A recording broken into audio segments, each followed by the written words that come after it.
मुहर्रम अल अहराम में रोज़ों की जो बड़ी फजीलत है, इस माह मुबारक में रोज़ों का बहुत ज़्यादा सवाब है। हदीस पाक में आता है कि नबी करीम सल्लल्लाहु अलैहि वसल्लम ने इरशाद फरमाया, मुहर्रम अल अहराम के हर दिन का रोज़ा एक एक माह के बराबर है। हज़रत अबू हुरैरा रज़ी अल्लाह अन्हु से रवायत है कि नबी करीम सल्लल्लाहु अलैहि वसल्लम फरमाते हैं, रमजान के बाद मुहर्रम का रोज़ा अफजल है और फर्ज के बाद अफजल नमाज रात के नवाफिल हैं। हजरत इब्ने अब्बास रजी अल्लाह अन्हुमा से मरवी है कि नबी करीम सल्लल्लाहु अलैहि वसल्लम मदीना मुनव्वरा में तशरीफ लाए तो आपने यहूद को आशूरा के दिन का रोजा रखते देखकर पूछा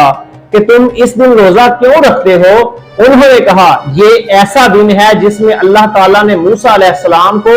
और बनी इस्राइल को फिरौन और इसकी कौम पर जो गलबा अता फरमाया था, लिहाजा हम तज़ीमन इस दिन का रोजा रखते हैं। इस पर नबी सल्लल्लाहु अलैहि वसल्लम ने फरमाया कि हम मूसा अलैहिस्सलाम से तुम्हारी निस्बत ज्यादा करीब हैं, चनाचे आपने भी उस दिन का या उससे अगले दिन का उनकी मुशाबत नहीं, तो आपने भी रोजा रखने का जो है ना वो हुक्म फरमा दिया।